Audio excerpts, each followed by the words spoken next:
शान्ताकारं भुजगशयनं पद्मनाभं सुरेशं विश्वाधारं गगनसदृशं मेघवर्णं शुभांगं लक्ष्मीकान्तं कमलनयनं योगिभिर्ध्यानगम्यं वन्दे विष्णुं भवभयहरं सर्वलोकैकनाथं यं ब्रह्मा वरुणेन्द्ररुद्रमरुतः स्तुन्वन्ति दिव्यैस्तवे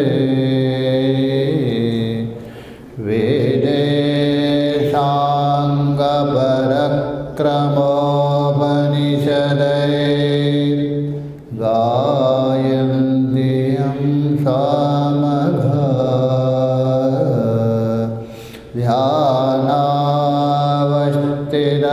ध्यानावस्थितरद्गतेन मनसा पश्यन्ति यं योगिनो यस्यान्तं न विदुषुरासुरगणा देवाय तस्मै नमः देवाय तस्मै नमः। गुरुर्ब्रह्मा गुरुर्विष्णु गुरुर्देवो महेश्वरः गुरुः साक्षात् परं ब्रह्म तस्मै श्रीगुरवे नमः। श्रीगुरवे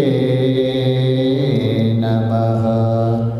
ॐ शान्ति शान्ति शान्तिः।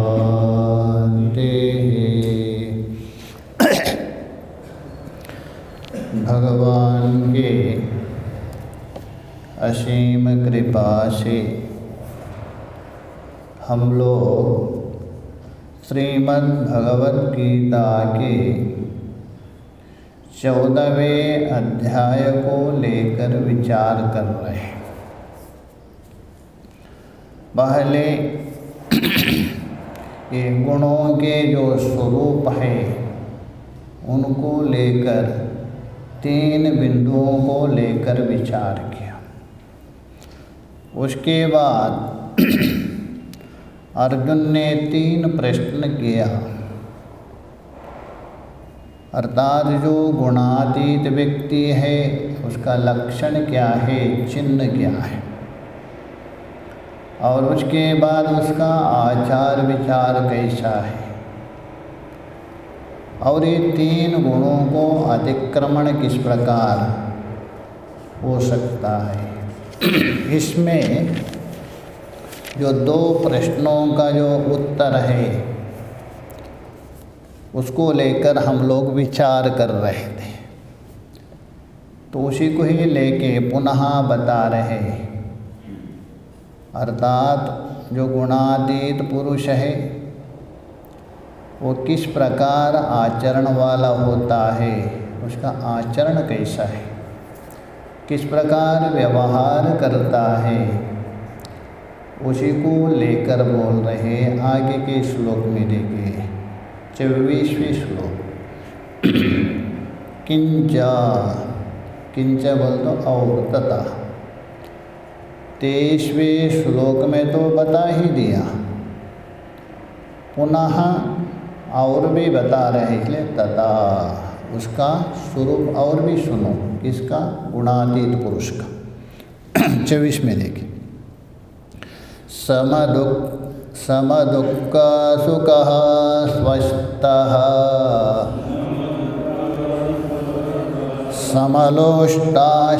समलोष्टाश्मकाञ्चनः तुल्यप्रिया प्रियो धीर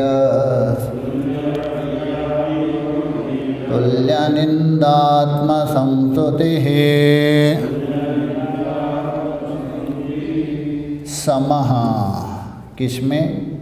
दुख और सुख में समान है। अभी देखिए, हाँ, सम दुख और सुख बता रहे हैं। ये दुख और सुख है, ये परिवर्तनशील है, माया का कार्य है। अर्थात माया का कार्य जो अंतःकरण है उसकी विकृति है।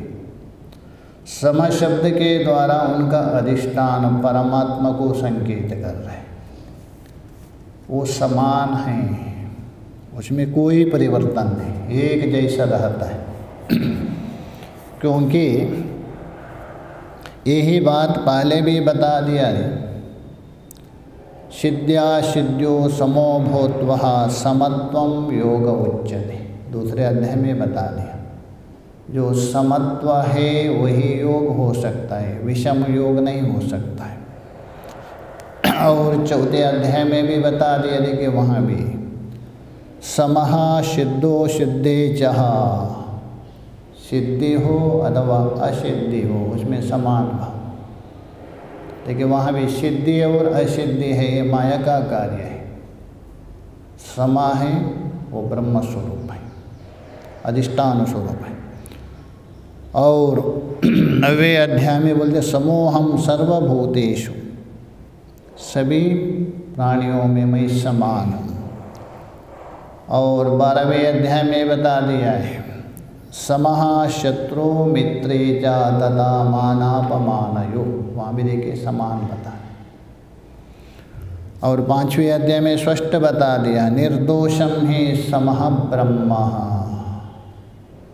निर्दोषम है, जो निर्दोष है वही समान ब्रह्म है। क्योंकि उससे पहले श्लोक आया था विद्या विनय संपन्ने ब्राह्मणे गविहस्तिने शुनिचैव स्वपाके च पंडिता समदर्शिन और निर्दोषम ही समः ब्रह्म। तो इसलिए जो समान होता है वो ब्रह्म ही हो सकता है, बाकी सब विषम है। इसलिए यहाँ बता रहे सुख दुख समः, उसमें समान रहता है।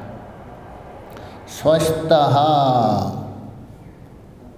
स्वस्थ है, लोग बोलते हैं आप स्वस्थ है महाराज, बोलते हैं। वहाँ जो स्वस्थ है अलग बात है, अस्वस्थ में रह कर के स्वस्थ मान रहे।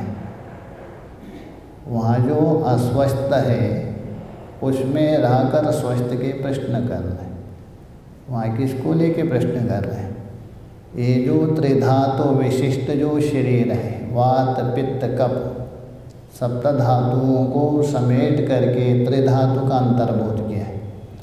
वात है, पित्त है, कफ, इसलिए वैदराज करते 3 अंगुलियों का प्रयोग करता है, देखता है हाँ आपका वात बढ़ गया, पित्त बढ़ गया, कफ बढ़ गया। तो यदि समान यदि है स्वस्थ कहते हैं, किंतु यहाँ ये नहीं है। स्वस्मिन् स्वस्वरूपे स्थास्यति इति स्वस्थः, स्वस्मिन् अपने ही स्वरूप में जो तिष्ठति इति स्वस्थः। तो अपने स्वरूप में स्थित होने का मतलब क्या? एक तो अपना स्वरूप और रहने वाला, 2 हो जाएगा क्या? नहीं, ऐसा नहीं। तो स्वस्थता का मतलब क्या? अपने स्वरूप में स्थित होने का मतलब क्या है? अभी तक अनात्म पदार्थ में स्थित था। अनात्मा मतलब शरीर है, अंतःकरण है, इंद्रिय में आत्मत्व बुद्धि करके उसमें समान रहता था। और विचार के द्वारा ये जो संबंध है आपने आध्यात्मिक संबंध को विच्छेद किया, तभी जो है अवस्था वही स्वस्मिन् स्थित। अपने में आप रह रहे नहीं हैं, पुनः दोष आ जाएगा वहाँ। मतलब अनात्मा में जो स्थित है वहाँ से हट जाना, ये स्वस्मिन स्थित। अपने आप में रह रहे, आप कौन है, रहने वाला कौन है, कहाँ रह रहे, भेद सिद्ध हो जाएगा। इसलिए अनात्मा में जो स्थित है शरीर आदि में, उनसे रहित होना ही क्या है, स्वस्मिन स्थिता। ये स्वस्थः अर्थात अपना जो वास्तव स्वरूप है सच्चित आनंद, वही अपना स्वरूप मानता है। और कैसे, समः लोष्ट आश्मकांचनः, यहाँ भी समः लोष्ट आश्म कांचन, यहाँ भी देखिए समः, उसको अलग कर दीजिए, ये ब्रह्म का वाचक है। लोष्ट आश्म कांचना है, माया का कार्य है, विकृत है ये, उसमें भी विशेष है। माया का कार्य कौन है, पृथ्वी, पृथ्वी का विकार है। मिट्टी का ढेला हो, पत्थर हो अथवा सोना हो, ये सब क्या है, पृथ्वी का है।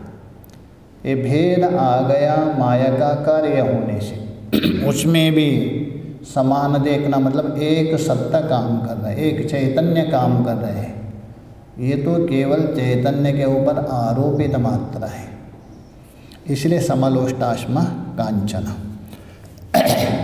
और तुल्य, ये तुल्य भी समत्व का वाचक है। तुल्य का मतलब है तराजू में तोला जाता है ना, इसलिए यहाँ तुल्य है, समत्व का वाचक है।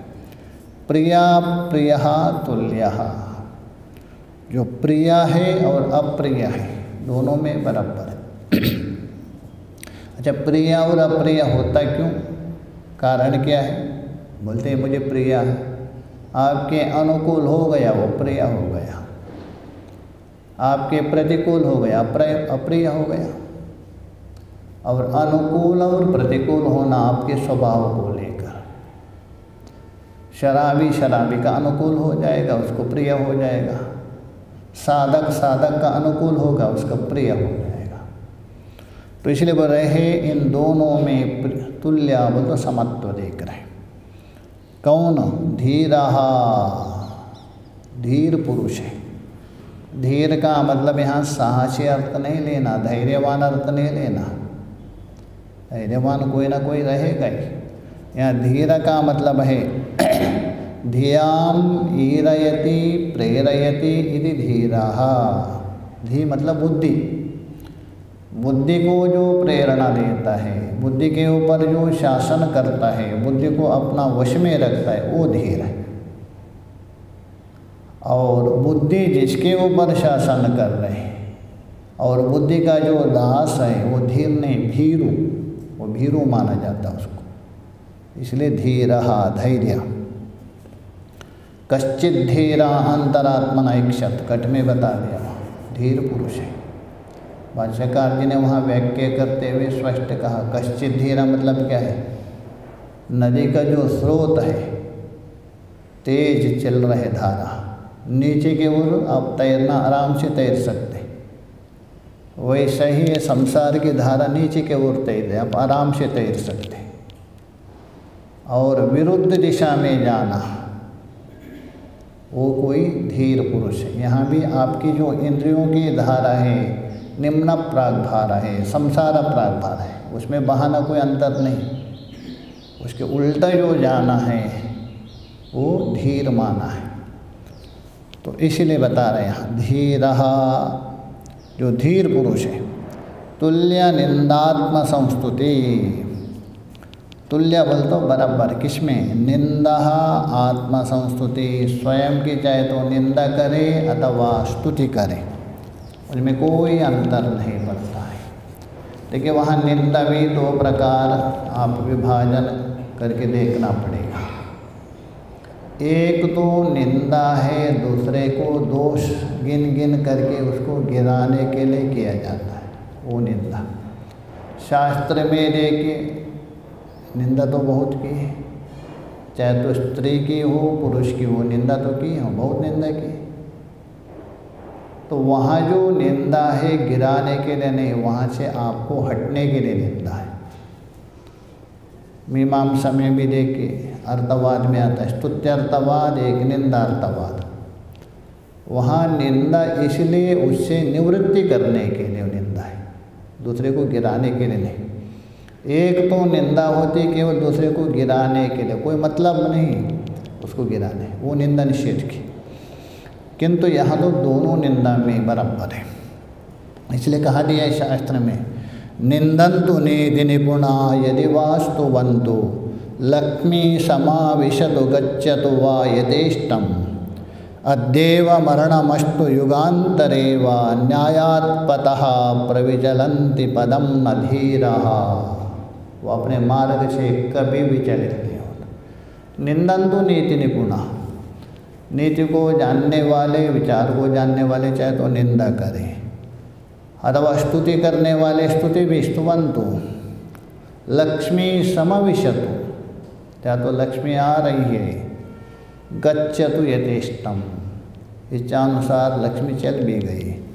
अद्येव मरणमस्तु, सामने मरण उपस्थित है, अथवा युगांतरे वा, बहुत वर्षों के बाद भी यदि मृत्यु हो, किंतु न्यायात् पदात्, परमात्मा का जो मार्ग है, न प्रविचलन्ति धीरा, कभी विचलित नहीं होता है, वो बिल्कुल स्थिर रहता है, उसमें कोई अंतर नहीं पड़ता। इसलिए बता रहे तुल्य निंदा आत्मा संस्तुति, दोनों में समान रहता है, कोई फर्क नहीं पड़ता।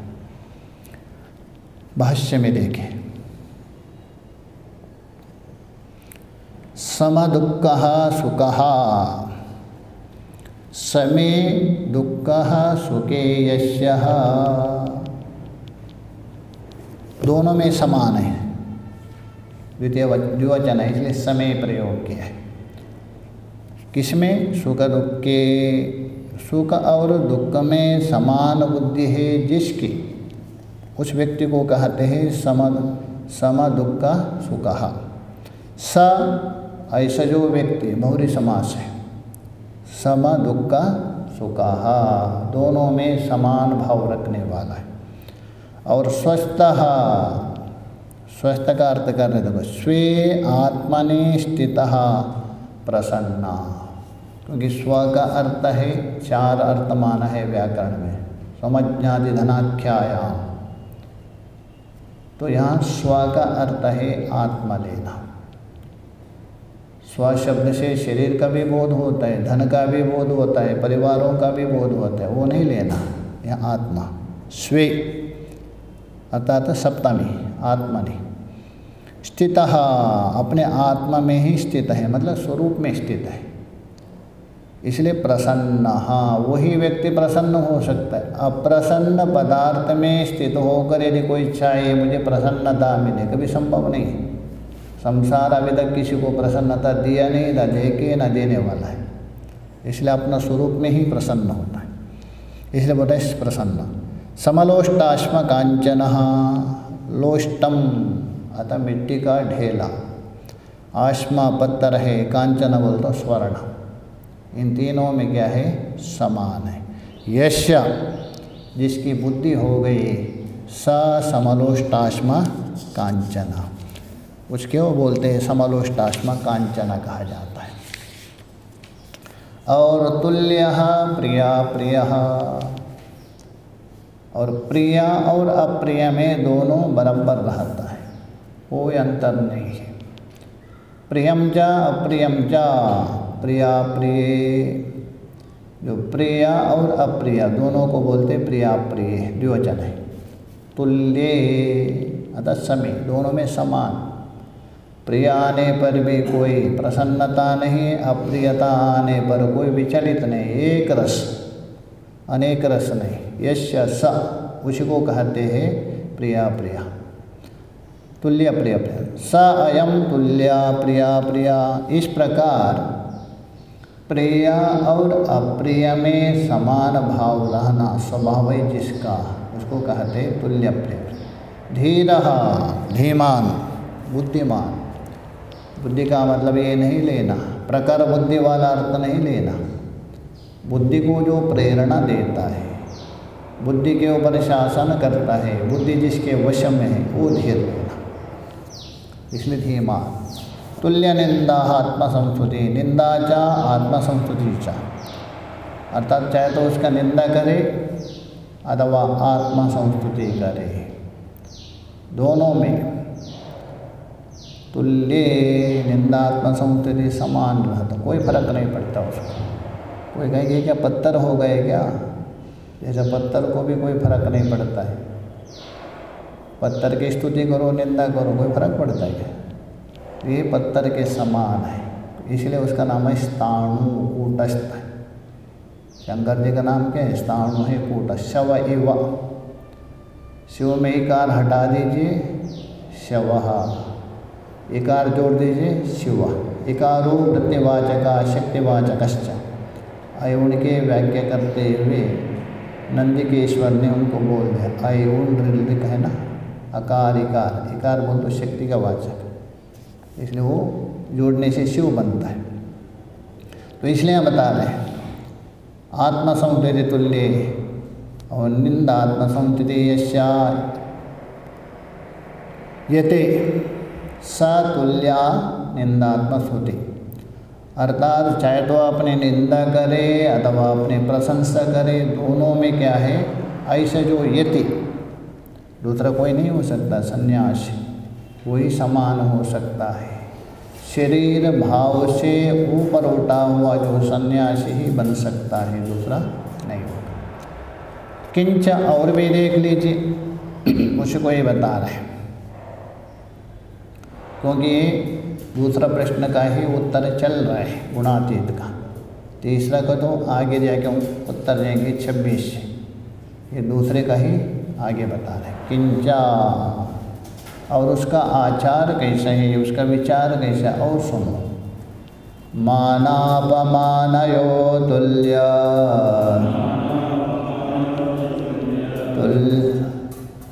तुल्यो मित्रारिपक्षयोः सर्वारंभ परित्यागे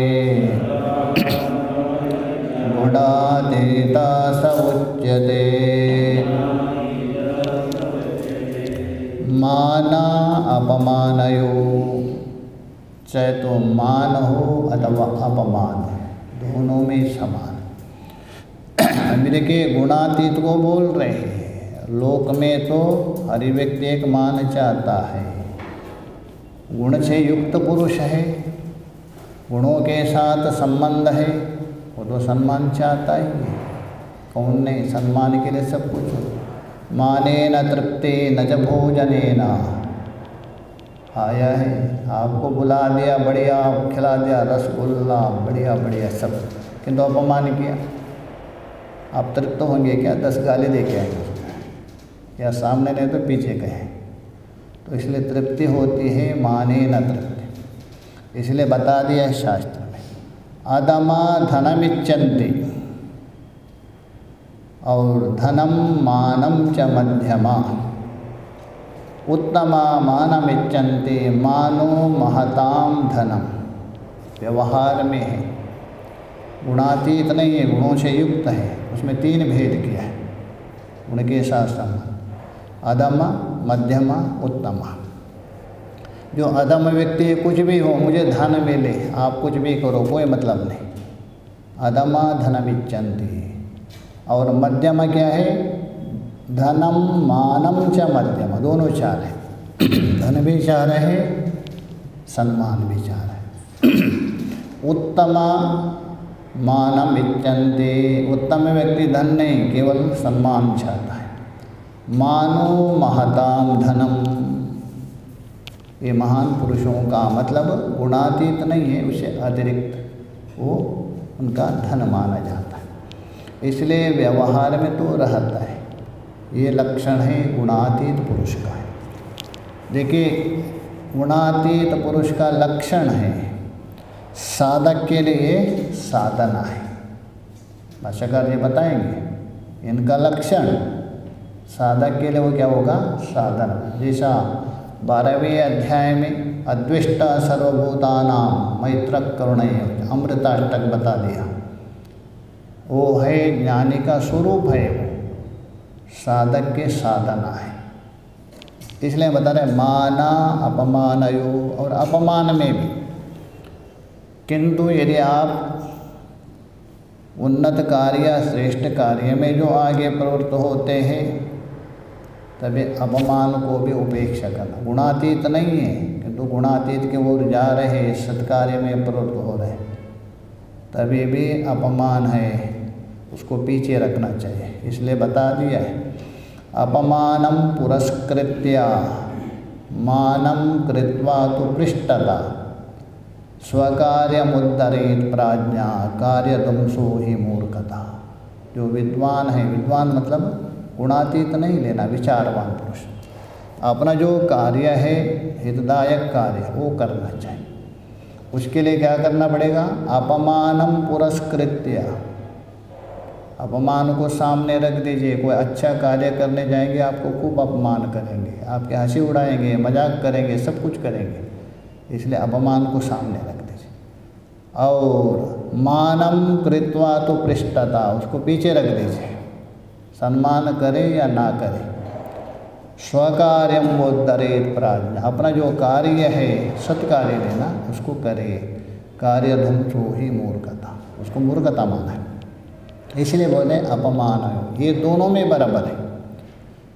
तो माना अपमानयो तुल्या, ये गुणातीत है।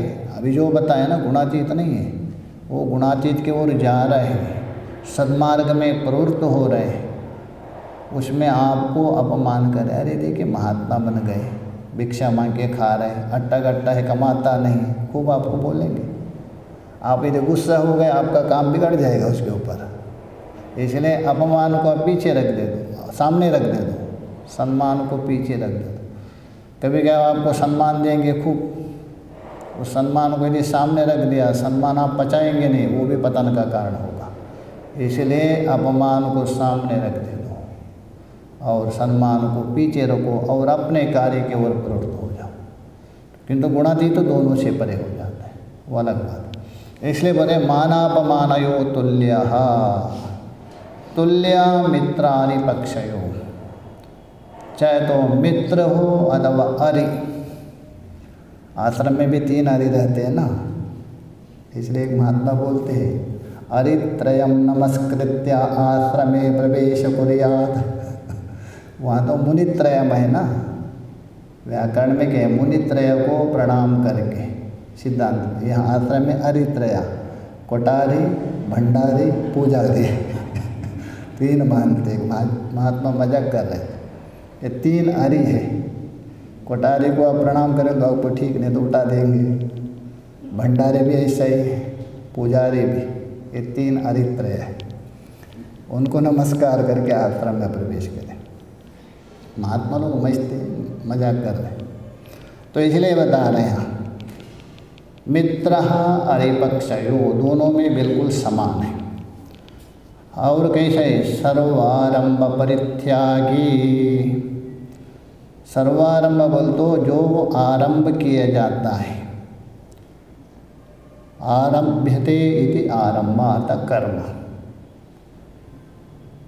आप शास्त्र में जो सुनने के बाद शरीर अथवा मन के द्वारा जो प्रवृत्ति होते शास्त्रीय कर्म, इसी का नाम है आरंभ, प्रारंभ करना। प्रारंभ किसका? कर्म का। चाहे तो कोई भी कर्म, उसको सबको त्याग देता है। केवल काम्य कर्म है ऐसा नहीं, नित्या नैमित्तिक यावत कर्म मात्र। हाँ, साधक अवस्था में वहाँ तो केवल काम्य कर्म को त्याग देता है।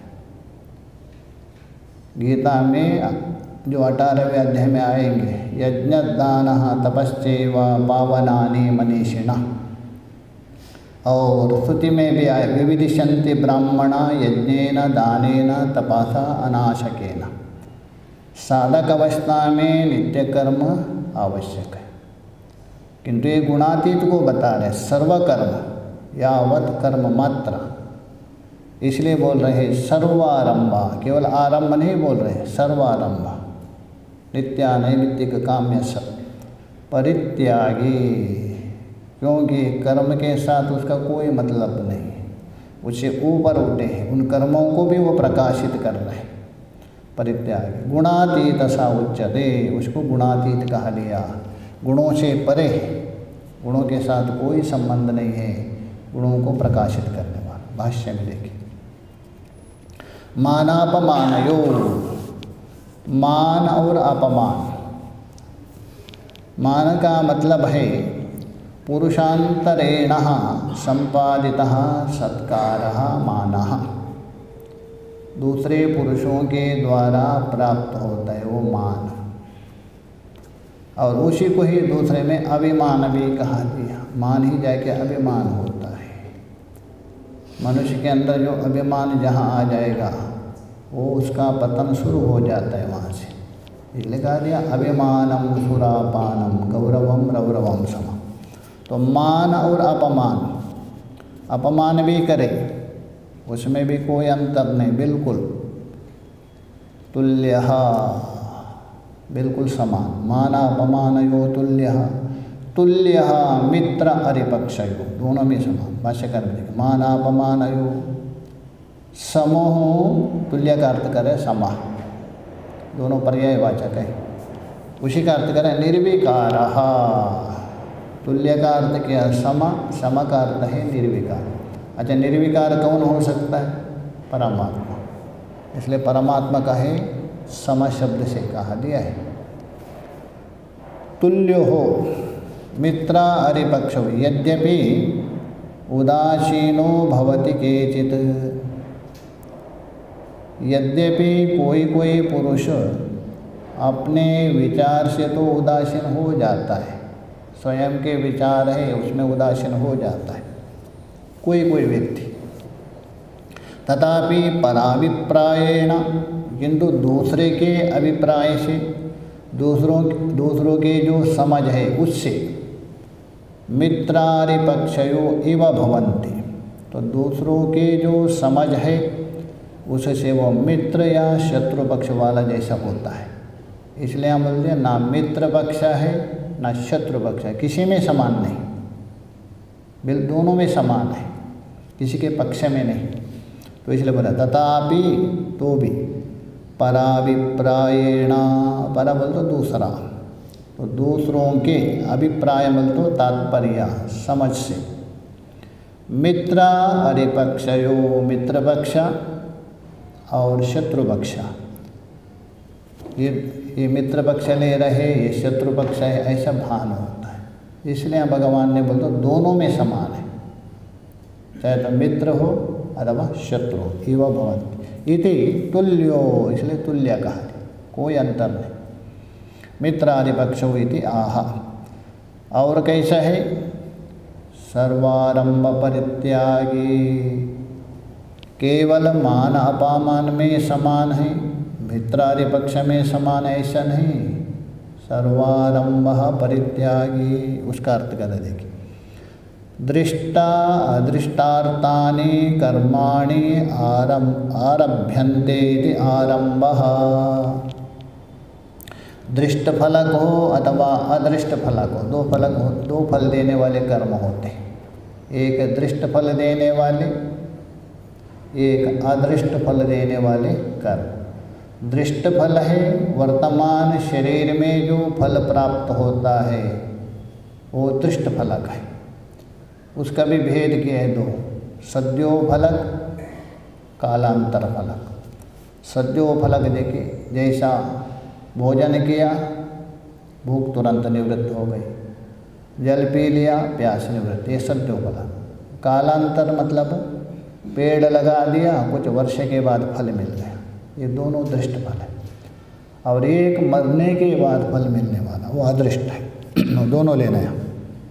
दृष्टा अदृष्टार्थानि, दृष्ट फल के लिए अथवा अदृष्ट फल मतलब स्वर्ग आदि फल के लिए, कर्माणि आरभ्यन्ते, उसके लिए कर्म प्रारंभ किया जाता है, इसी का नाम है आरंभा। ये आरंभ का अर्थ हुआ। ऐसे जो आरंभ करने वाले, चाहे तो कोई भी कर्म हो, दृष्ट फलक कर्म हो अथवा अदृष्ट फलक, जितने भी। सर्वान आरंभान परित्यक्तुम शीलम, सभी जो करने योग्य शास्त्रीय कर्म लेना उनको त्याग करने का स्वभाव है जिसका, शील कहते स्वभाव, उसी को कहते हैं सर्वारंभ परित्यागी। तस्शील अर्थ में इन प्रत्यय हो गए, त्यागी बन गया। तो सर्वारंभ परित्यागी देहदा, तो प्रश्न हो सकता है सभी कर्मों को तो त्याग दिया तो प्रारब्ध तो उसका रहेगा, शरीर कैसे चलेगा, शरीर निर्वाह कैसे करेंगे। तभी भाष्यकार जी बोले देह धारण मात्र निमित्त व्यतिरेकेण सर्वकर्म परित्याग इत्यर्थ।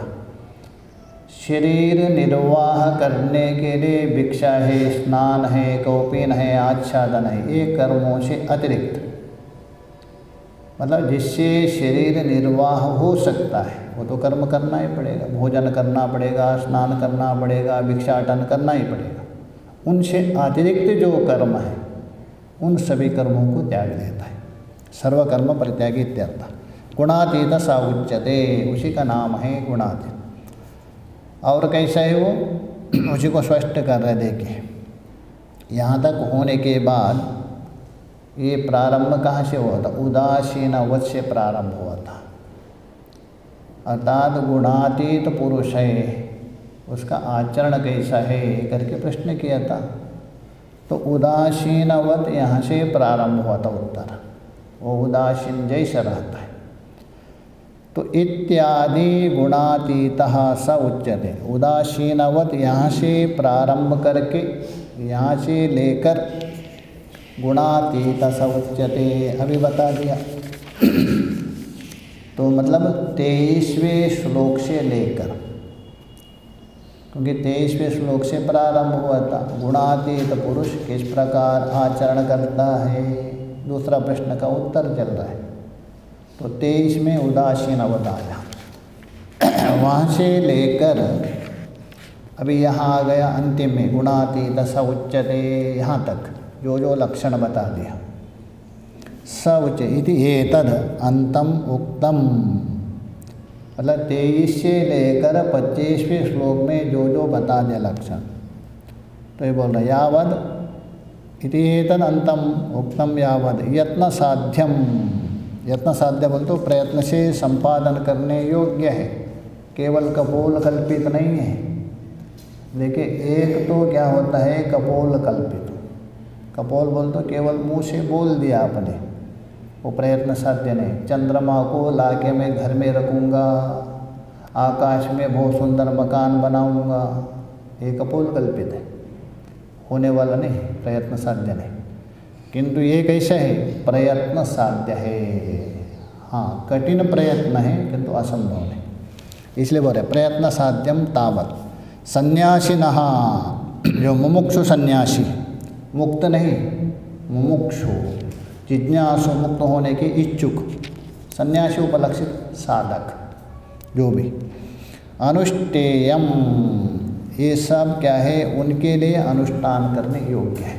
कहाँ से, उदासीनवत जो 23वें श्लोक से यहाँ गुणातीत तक बता दिया था, ये जिज्ञासु साधक सन्यासी के द्वारा अनुष्ठान करने योग्य, मतलब इसके साधन हो गए।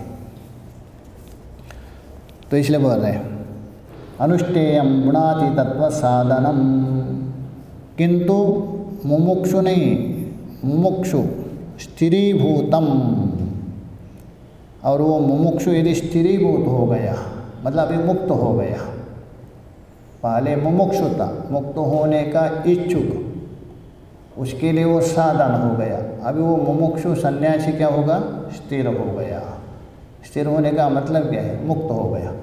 उसके स्वयं स्वसंवेद्यम सद्गुणातीतस्यते लक्षणम, ये तो स्वसंवेद्य है, स्वयं अनुभव कर सकता है, इसलिए उसका लक्षण हो गया। मतलब मुमुक्षु है, साधक है, उसके लिए साधना हो गई, और जिसमें स्थित हो गया अपने स्वरूप में, उसका ये क्या है, लक्षण है। वो लक्षण दूसरे के द्वारा नहीं, स्वयं अनुभव कर सकता है। दूसरा थोड़ा कल्पना कर सकते, अनुभव स्वयं कर सकते, इसलिए बोल रहे हैं गुणातीतस्य यते, जो गुणातीत संन्यास है उसका लक्षणम भवति, ये लक्षण हो गया। तो एक के लिए साधन हो गई, दूसरे का लक्षण हो गया।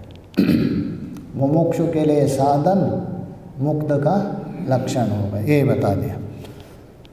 तो यहाँ तक आपका 2 प्रश्नों का निर्णय हो गया। अभी जो तीसरा प्रश्न है, तीनों गुणों को कैसा अतिक्रमण करता है, तो उसको कल विचार करें।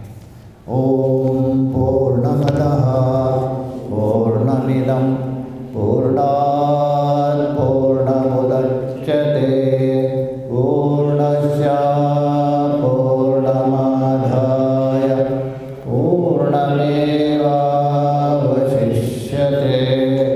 ओम शांति शांति शांतिः। शंकरं शंकराचार्यं केशवं बादरायणं सूत्रभाष्यात् कृतो वन्दे भगवन्तौ